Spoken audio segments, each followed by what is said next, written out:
Web 2.0. Innovation. Trend. Collaboration. Software. Metadata. Got the world turning as fast as it can? Hear how technology can help, legally speaking, with two of the top legal technology experts, authors, and lawyers, Dennis Kennedy and Tom Mile. Welcome to the Kennedy Mile Report here on the Legal Talk Network. And welcome to episode 222 of the Kennedy Mile Report. I'm Dennis Kennedy in Ann Arbor. And I'm Tom Mile in Dallas. Before we get started, we'd like to thank our sponsors. First of all, a big thank you to Text Expander for sponsoring our show. Communicate smarter with Text Expander. Gather, perfect, and share your knowledge. Recall your best words instantly and repeatedly. Learn more at textexpander.com/podcast. And we'd also like to thank ServeNow, a nationwide network of trusted, pre-screened process servers. Work with the most professional process servers who have experience with high-volume serves, embrace technology, and understand the litigation process. Visit servenow.com to learn more. In our last episode, we discussed our approach to buying new laptops and tablets for those of you now in the market. In this episode, we go back to our roots and look at the websites we now use, how the way we use websites has changed over the years, and share some of the websites we now rely upon and why. Tom, what's all on our agenda for this episode? Well, Dennis, in this edition of the Kennedy Mile Report, we will indeed be discussing websites, and it won't be just 20 websites in 20 minutes. It'll be, I think, a more interesting discussion than that. In the second segment, we'll talk about how lawyers might use online survey and polling apps in their practice or for other purposes. And as usual, we'll finish up with our parting shots, that one tip, website, or observation that you can start to use the second that this podcast is over. But first up, websites and our current approaches to using them. I have to admit, Dennis, when you suggested this as a topic, I was a little bit conflicted. As we'll get into it further, I really don't think I use websites the same way I used to use them in the past. I was really hard to think about sites that I keep coming back to on a regular basis to talk about for this episode.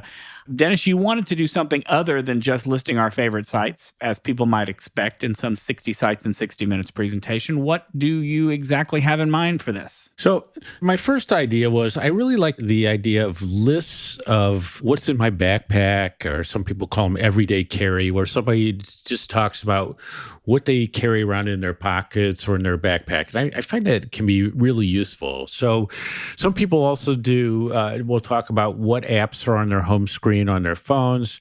And so I thought this might be a good time to look at what are the websites I actually use that are sort of in my bookmarks in this folder I call popular, which I think is the default thing, but it's those sort of the ones that I return to. And as I looked at that, I realized that, as you said, Tom, we use websites in such a different way than we used to many years ago, and maybe even a few years ago. There's just so many other options that come into play. Well, there's apps, it's podcasts, it's videos, it's RSS feeds, all sorts of different things. And so that notion of saying like, oh, here's a website that I go to actually happens a lot less often than I thought. So I don't know, is that the conclusion you started to find yourself moving toward as well, Tom?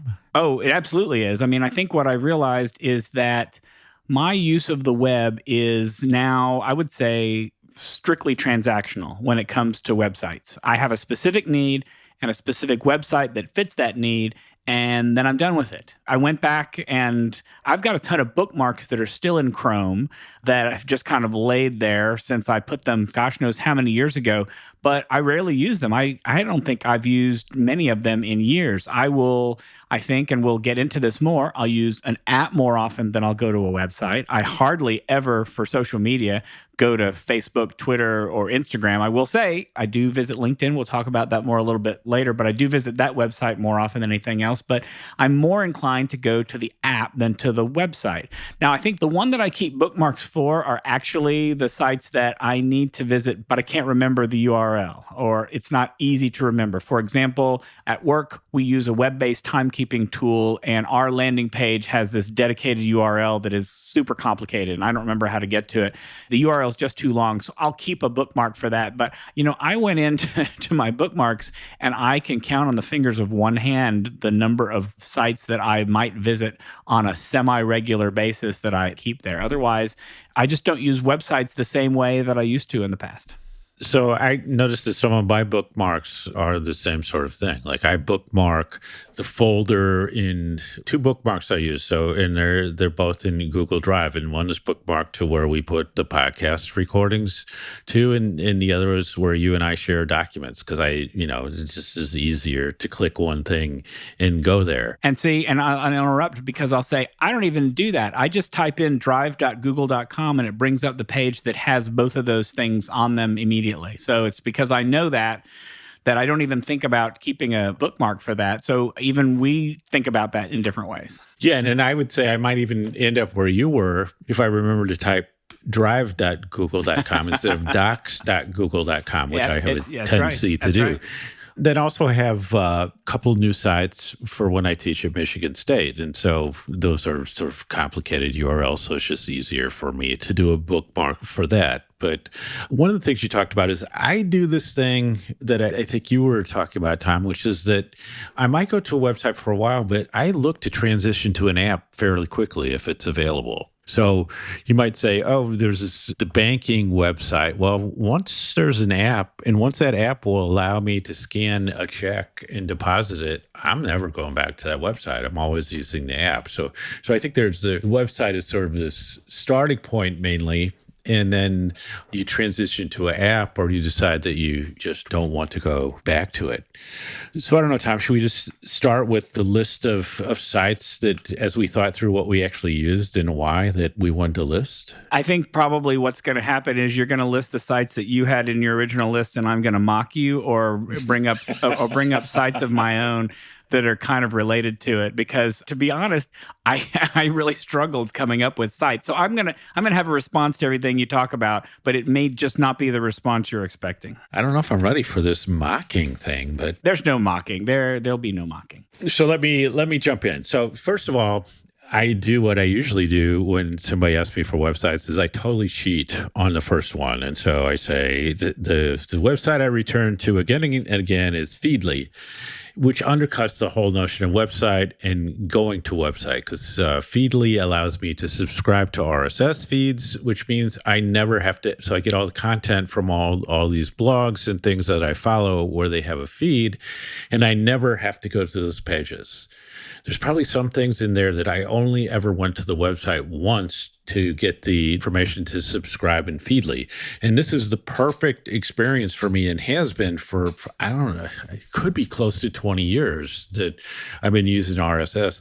I don't want to go out and look at, like 100, 200 different websites and, or load that many tabs. I just want to go to one place and have that content as it comes in new, appear before me. And so that is still to this day, even with apps and all the other things going on, it's the RSS feed and an RSS reader that is my major way of using the web. Although I do sometimes find that Feedly is not necessarily the first thing I go to in the day. I might go to the social media sites or use social media apps before I go to Feedly. So that has changed a bit, but I think that important notion of a website that brings you, that collects and aggregates new information for you so you don't have to do the work makes it the most important website for me. Well, that's it. And that's why I think I had trouble with this whole exercise for this podcast is that I do rely so much on RSS. So I don't visit 300 sites a day. They all visit me. We say news that comes to you. And I won't kind of repeat what you've been saying because I agree with everything. I think that why visit all these websites? Why go to look at them when you can make it so much more efficient and have it come to you? Now, I will say I do augment, like you, I do augment that with, I'm not quite quite at the point where a lot of people are, where they're getting all of their news from Twitter or from other social media sources. But I will augment that because I tend to find that I can consume that a lot quicker than I can some of my feeds because I tend to oversubscribe to information. Yeah, I do rely on Twitter for as my main source of fake news, though, because I think it's a good great source. Although resource for that. Facebook is pretty good for fake news as well. I guess Facebook perhaps is even better. So the second one, and this goes to like the very specific functionality. And so I have a cluster of sites that I look at, which are for financial matters and investments. So as part of my 401k at MasterCard, I have this self-directed account, which is at TD Ameritrade. And the TD Ameritrade website is so great because it provides all this in Morningstar and other investment information. It's like a dashboard. And so it's really convenient. And I'm not an active investor by any means, but it's sort of a great place to look at as I rebalance from time to time and look at new investments. And then I've started to combine that with a site called Personal Capital. And there's another one that's called mint.com, which is another way to take your financial life and put it up in the cloud and make it so you can tie bank accounts and other things. And you can see a dashboard of all the stuff you do. So as we've kind of moved away from, like in the early days of PCs, people using Quicken and stuff like that and, tracking every expense that they did. These are sort of the new set of tools. And then in combination with that, there are the banking sites, which actually are, have turned into great apps after a number of years when you kind of wondered what the banks were doing. But now they're actually very useful tools. And there's a podcast that's tied to PBS called Wealth Track, which is a nice half-hour podcast that comes on the weekends with interviews with leading investors. And that set of sites, I would almost bookmark together anytime that I would want to look at financial things. And those would be a set of sites that I would go to. But, very specific personal reasons with a great utility. So I think that financial sites are the ones that are on the list of websites that are listed in my bookmarks because I do have a couple of retirement accounts, a couple of investment accounts at places that they don't have apps. If there was an app, I'd be there, but they don't. And so I'm logging into websites and look at that information. I have heard great things about Personal Capital. It's a great tool, but I'm also going to tell you, I'm the guy still using Quicken. I use Quicken to track. I mean, it's my digital checkbook. I'm not writing checks. I'm not doing anything. I'm keeping it all digitally, but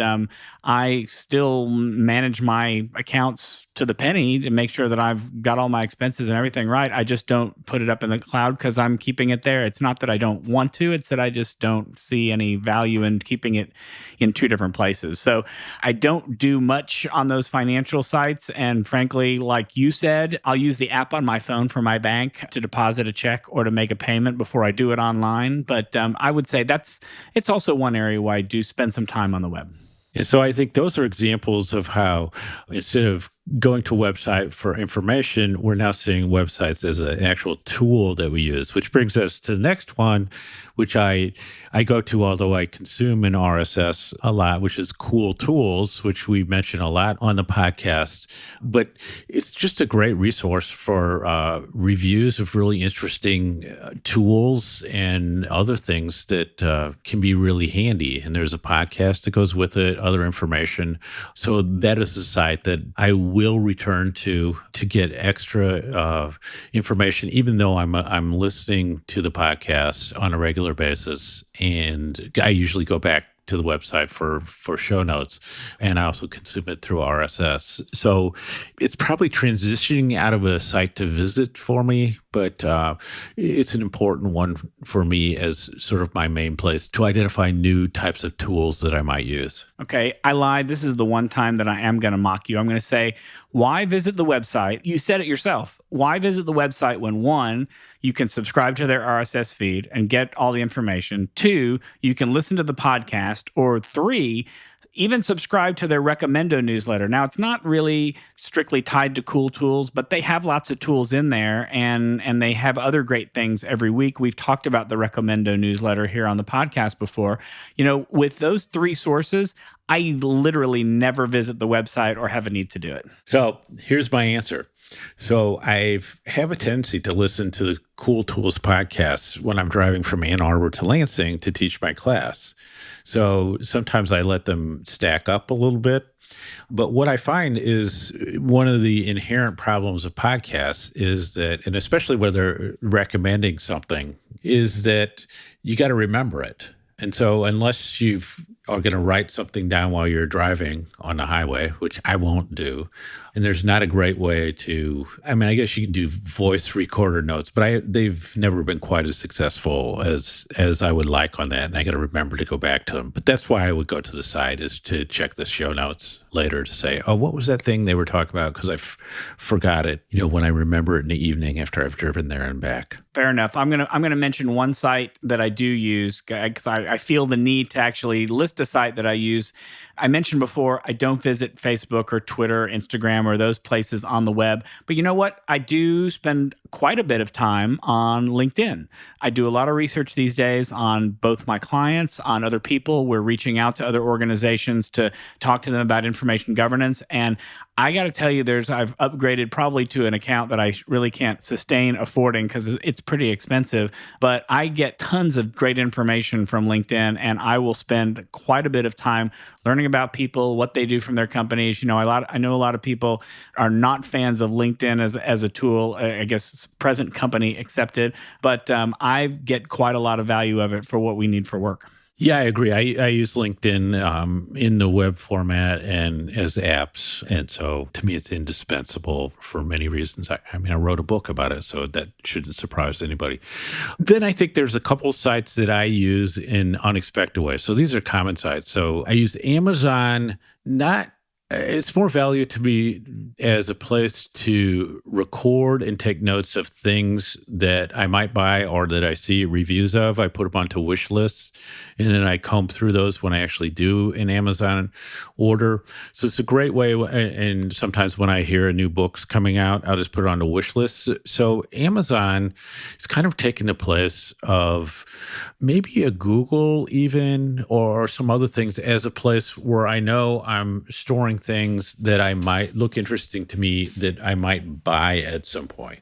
So that's one thing. And the other one I've really grown to rely on a lot more than I ever expected is Wikipedia. And that's another Google reaction. So I think someone once explained what Google does really well to me. And it says, if you're doing a search, it returns pages that might have your answer somewhere contained on them. Whereas I think a lot of times you just want the answer, and Google is moving somewhat in that direction. But I think that for a lot of things, Wikipedia does a better job of that for me. So I'd rather do the search in Wikipedia and see what the Wikipedia entry says, with the caveats about, trusting information in Wikipedia. But for the most part, if you're just saying was that actor in some other show? I'm much happier doing that search in Wikipedia than Google. So almost to my surprise, that kind of reminds me back in the old days of Yahoo as a search engine, but I use Wikipedia as a search engine for certain things. Well, I got to tell you, it sounds to me like you haven't used Google in a while, because Google actually, I think, has gotten really good at answering specific questions. And I would say 9 times out of 10, the actual answer is from Wikipedia. But I think nowadays, and frankly, where it happens for me more often is that I've usually got a Google Home somewhere near me or my phone, and I just ask Google a question.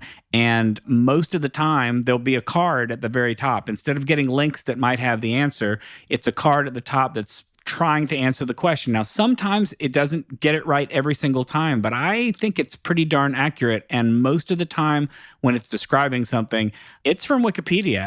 I think I'm comfortable. I'm using both, I think, but I'm not sure where you come up with the Google not doing it, because it works fine for me. I've just cut out Google as the middle person on that. I just go right to the source. No, you're just wasting your time, because I'm just talking to Google and it's getting me the same information.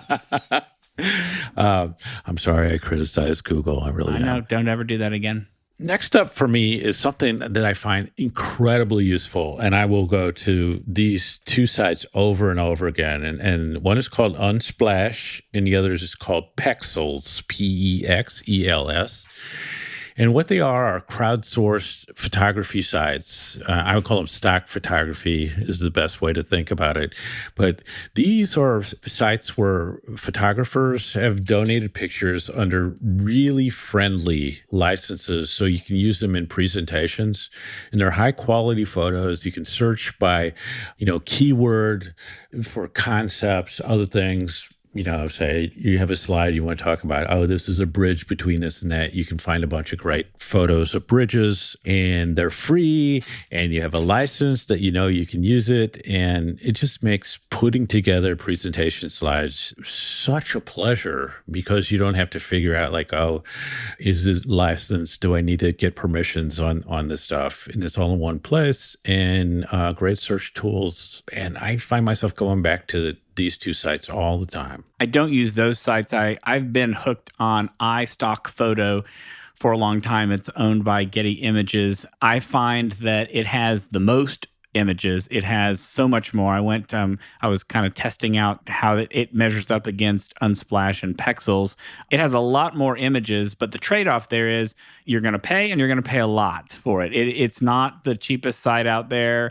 I like it because I get good variety. I find the pictures that I need. I'm not just doing things for like presentations that I'm giving on technology stuff, but things that I'm doing for clients and for training sessions that we give to our clients. And I think frankly, any type of stock photography site ought to be in your bookmarks, no matter whether you're doing it free or you're willing to pay a few dollars for it. I want to just end, I guess, Tom, on two quick things I wanted to mention. So one is what I've always been looking for my whole time on the internet. And there was a time, I think it was called, when Google was doing this, I think it was called My Google. But basically, I'm looking for an aggregator page. It's a dashboard where I can add, the news sources, weather, other information all in one place. So I just go to that one place and then scan through that page, sports scores, all that sort of thing. So I don't have to go to a bunch of different places.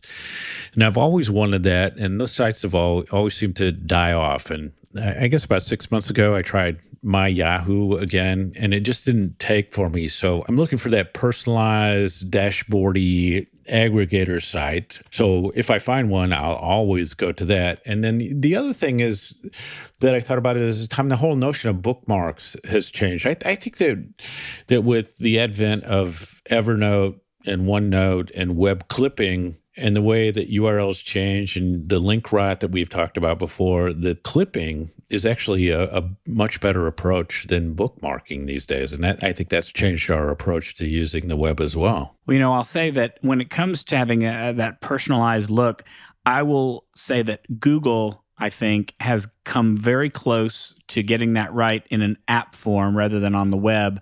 I'm not sure that it's available on all phones, but on my Pixel phone, I have a customized feed that has my weather, it has all my sports scores, it has news that's related to stuff that I search for, that I've told them that I like. It is amazingly accurate in the sort of stuff that it gets me. It's really the news that I really want to see. It's the closest to that kind of aggregated, personalized feed that I've had. It isn't an app and it's not available to everybody, but I really like it. And I got to tell you, I think I prefer clipping over bookmarking, but I really think that they serve different purposes. At least for me, they do. Clipping is when I want to save something for reference and maybe come back to it later. Bookmarking is a site that I need to return to for a specific purpose every now and again. So I kind of use those as two different things, but I do tend to agree that clipping tends to be more the future than bookmarking because we see a lot more happening in the clipping area and a lot less of the, I've looked for those bookmarking tools and they just don't exist anymore. I mean, even Google makes it hard to bookmark sites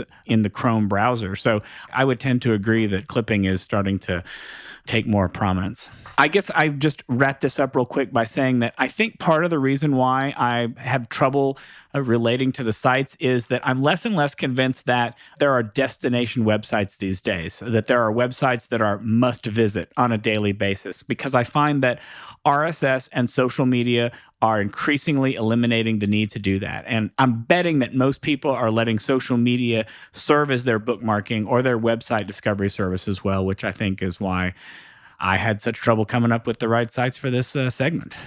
But before we move on to our next segment, let's take a break for a quick message from our sponsors. Text Expander is a productivity multiplier. Lawyers love Text Expander because with a short abbreviation or search while typing, Text Expander can produce cover emails for invoices or signing instructions, insert templates for consistent meeting notes, perform accurate date math on the fly, and instantly present things you retype all the time.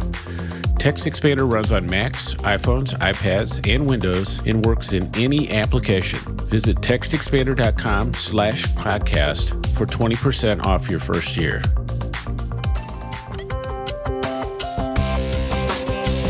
Looking for a process server you can trust? ServeNow.com is a nationwide network of local pre-screened process servers. ServeNow works with the most professional process servers in the industry, connecting your firm with process servers who embrace technology, have experience with high-volume serves, and understand the litigation process and rules of properly effectuating service. Find a pre-screened process server today. Visit www.servenow.com.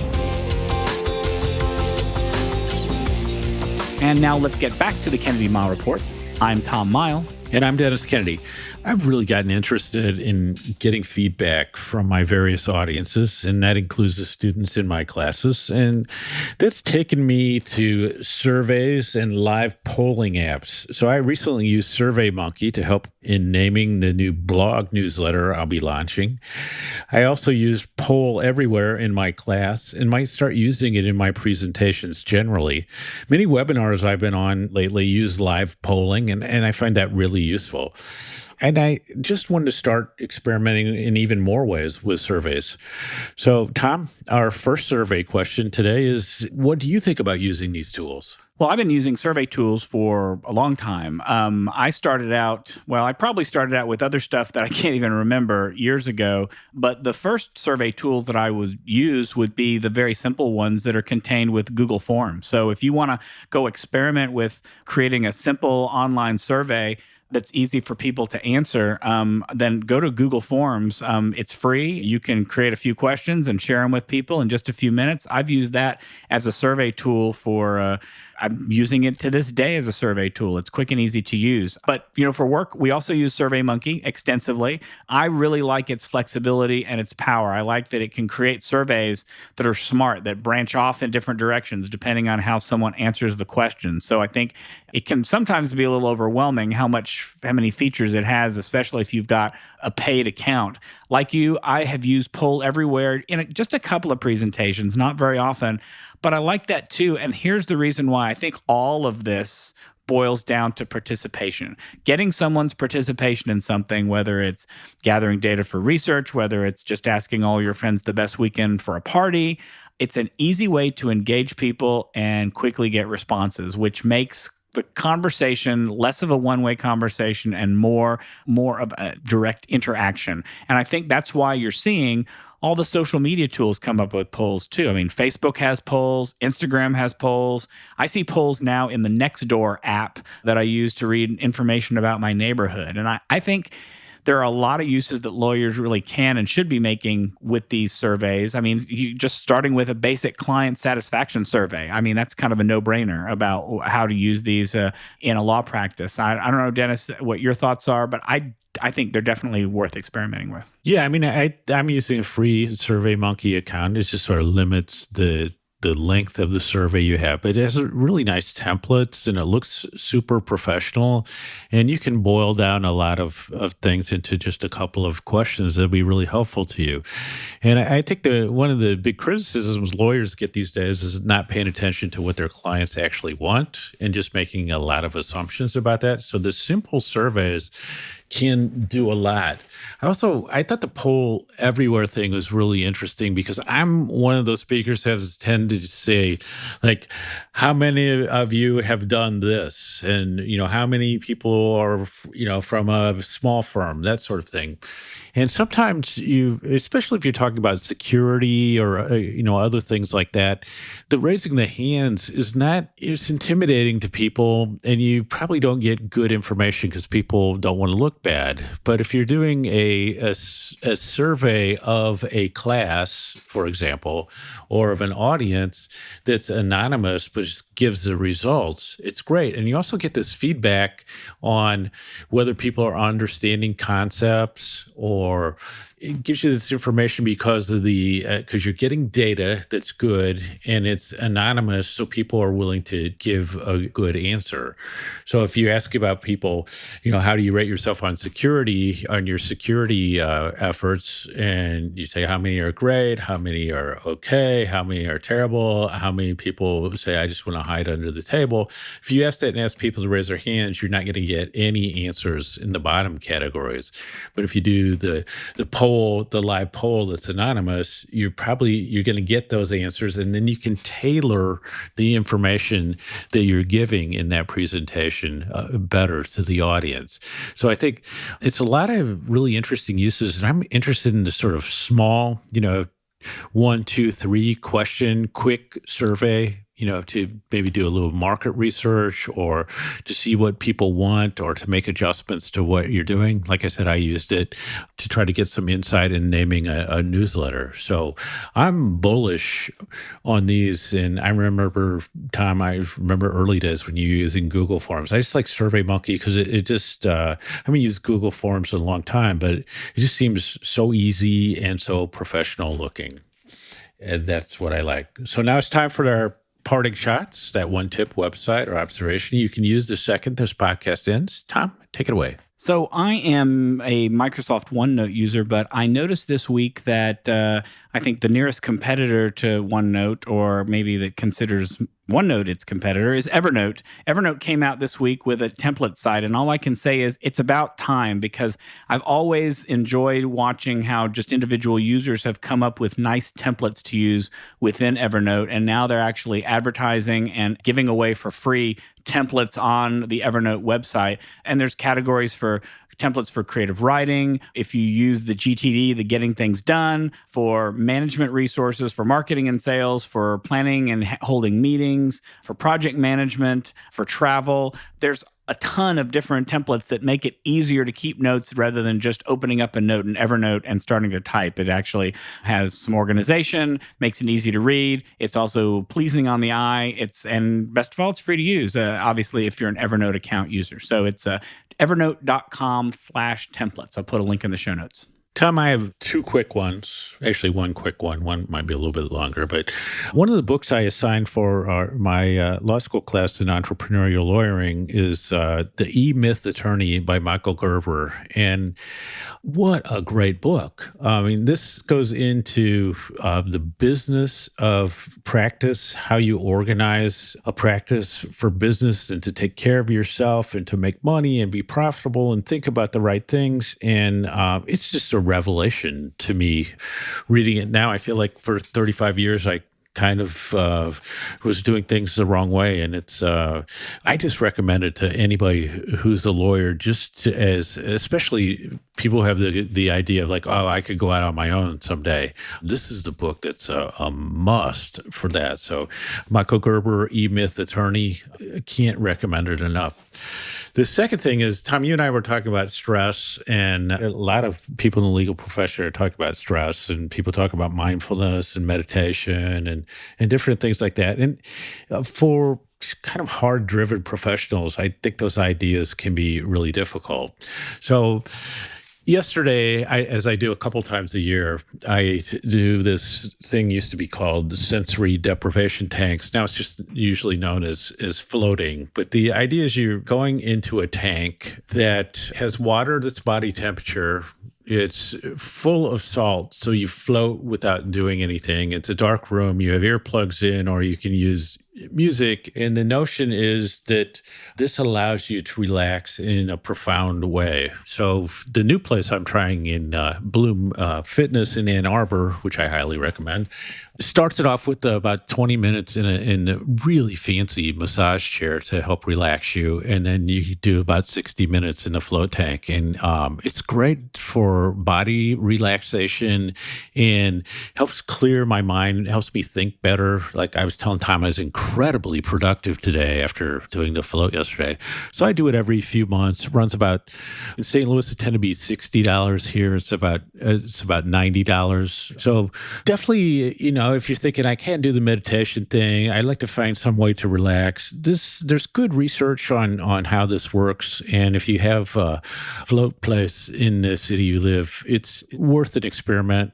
Like I said, a couple times a year. And I would just say that for me, if you're looking for a gift to give one of your favorite podcasters, a gift certificate for floats would be much appreciated. Sounds like a very good idea. So that wraps it up for this edition of the Kennedy Mile Report.